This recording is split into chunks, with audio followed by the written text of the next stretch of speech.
What's up, Faith students? This is Pastor Chris here again with another recap video from last night's service. We are in the final week, the final message from the series of the book of Daniel. And last night I titled the message, "The End Is...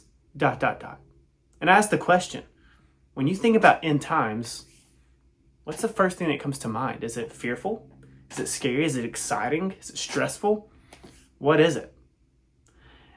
And I challenged every person back there to actually think about the end times as being exciting, being incredibly important, but also, hey, there is some fear, there is some anxiety that comes with the end times. We started by looking at some of the prophecies that Daniel prophesied in the last half of the book of Daniel. He did things like prophesied for 470 years worth of activity that would take place from the rise of the Greek Empire, Alexander the Great. He actually potentially saw a vision of Alexander, of someone that had the image of Alexander the Great. He saw events that happened in Egypt that then led to the creation and the rise of Rome that then led to the coming of Jesus, his crucifixion. He prophesied 463 years and saw the vision of 463 years exactly as it was laid, exactly as it happened. But if you call it, I said 470 years, but we've only seen 463 of those years. So what about the final 7? Well, it says this in Daniel 9:27. He said, he will confirm a covenant, he being an antichrist, with many for 1 7, so 1 7-year period. In the middle of the 7, he will put an end to the sacrifice and offering. And at the temple, he will set up an abomination that causes desolation. Remember that. Until the end that is decreed is poured out on him. Let's fast forward to Matthew chapter 24, verse 3. And it says this, as Jesus was sitting on the Mount of Olives, the disciples came to him privately. Tell us, they said, when will this happen? And what will be the sign of your coming and the end of the age? Jesus begins to explain some different things to the disciples. This is one of the things he said. If you drop down to verse 12 through 15, it says, because of the increase of wickedness, the love of most will grow cold, but the one who stands firm to the end will be saved. And this gospel of the kingdom will be preached in the whole world as a testimony to all the nations, and then the end will come. So when you see standing in the holy place, here it is again, the abomination that causes desolation, spoken of through the prophet Daniel, let the reader understand. And so what we see here are 2 things that's going to happen when Christ returns, or before Christ returns. Number 1, wickedness will increase. Wickedness will increase. And wickedness isn't just evil things. A better translation might actually be lawlessness. Or it might just be this idea of people acting outside of the accordance of the standard of God. That is the wickedness that we're talking about here. Second thing is this, the gospel is going to be preached throughout the entire world, giving no one an excuse to say that they didn't have an opportunity to hear about the gospel. It's going to be translated into every language, I believe. It's going to go to every corner of the earth. We've seen this, Christianity across the world is growing at a rate of roughly 1.08%. And research shows that only 27, now that's a big number, 27.8% of the world lacks access to the gospel. That number is continuing to decline as more translations come out. And so we're seeing the gospel spread to all ends of the world. Now, something else we have to do when we talk about end times is we have to look at the other book of the Bible that talks about these end times, and it is Revelation. Now, we're not going to have this exhaustive study in the book of Revelation, but I want to give a high-level overview of the book of Revelation and what we see. The first is this. We see the church age in Revelation 2 through 3. Then we see the rise of the Antichrist come in Revelation 6. We see tribulation occur, Revelation 6 through 19. And then in Revelation 19, we see the second coming of Christ. Not only do we see that, but we see a party that's going to take place called the marriage supper of the Lamb. It's going to be awesome for those when Christ returns, that he's returning for. Then we see this in Revelation 20. We see this millennium reign where Jesus is going to reign on the earth for 1,000 years. Satan is going to be in captivity. And then the last rebellion where Satan is allowed to come back and tempt one more time. After that, it's going to be the great white throne judgment.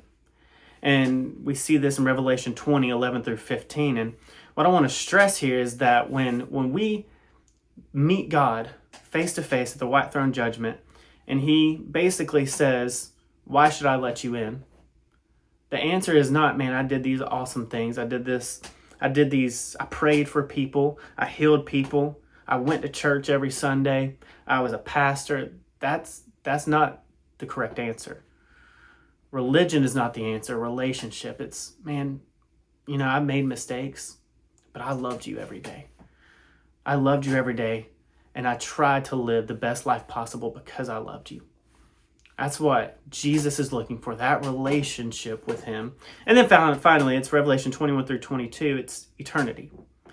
Now, in Daniel chapter 12, and this is where I want to end it tonight, or we ended it last night. I'm going to drop down to Daniel 12, 8 through 13. Actually, we'll drop down to Daniel 12, verse 4. It says, Daniel, keep this prophecy a secret, seal up the book until the time of the end when many will rush here and there and knowledge will increase. It's two more signs of the end times. It's this increased fast travel. I could leave here right now and be in China in 18 hours. It's also this increase of knowledge. And research will show that knowledge is increasing double about every 12 hours, whereas about 25 years ago, it was increasing at a rate of it was doubling at a rate of about 1 year. 12 months. Now we're at doubling in 12 hours. So knowledge is increasing at an exponential pace. But this is what I want to end with. Daniel 12, 8 through 13. It says, I heard, but I did not understand, so I asked, my Lord, what will the outcome of all this be? He replied, go your way, Daniel, because the words are rolled up and sealed until the time of the end. Many will be purified, made spotless, and refined, but the wicked will continue to be wicked. None of the wicked will understand, but those who are wise will understand. The goal is to help us all be wise and understand what's happening. It says, from the time that the daily sacrifice is abolished and the abomination that causes desolation is set up, there will be 1,290 days. Blessed is the one who waits for and reaches the end of the 1,335 days. As for you, go your way till the end. You will rest, and then at the end of your days, you will rise to receive your allotted inheritance. And that is how the book of Daniel ends. And so the big idea is, what can we take away from Daniel chapter 12 in the last 12 weeks of this series? And it's two quick ideas. It's number one, while we're here, while we can, while we have breath, we need to influence as many people as we can to love and follow Jesus. We spent 12 weeks talking about how we can influence others. I encourage you, go back and watch some of the past videos. Get in the book of Daniel. Read it, study it, influence as many people as we can to love and follow Jesus. Gandhi said, I like your Christ. I do not like your Christians. Your Christians are so unlike your Christ. So how can we influence? We simply do this. We be like Christ. And it's with that where our next series is going to take us. It's going to be a series called Follow Me. And it's about the number of times that Jesus said, follow me in the scriptures, and what that means and how we better follow him. Second one is this. It's follow God, not culture. Follow God, not culture. Again, we spent 12 weeks studying why God is the greatest thing, the greatest person, the greatest gift that we've ever received is the sacrifice that Jesus paid on the cross for us. And from experience, I can tell you that God's ways are better than the ways of the world. So follow God, not culture. Jesus said this in Matthew 24:42. He said, therefore keep watch, because you do not know on what day your Lord will come. And in Luke 12, he said, be dressed, ready for service, and keep your lamps burning like servants waiting for their master to return from a wedding banquet, so that when he comes and knocks, they can immediately open the door for him. Thank you so much for joining me on this recap video of the book of Daniel and the end is message. I'm so excited for what the Lord's doing. I'm excited for what he's going to do next week as we start this new series where we look at every time Jesus said, follow me. We love you guys. If you have any comments, questions, put them in the comments below. Find us at church. Let us know. We love you guys so much.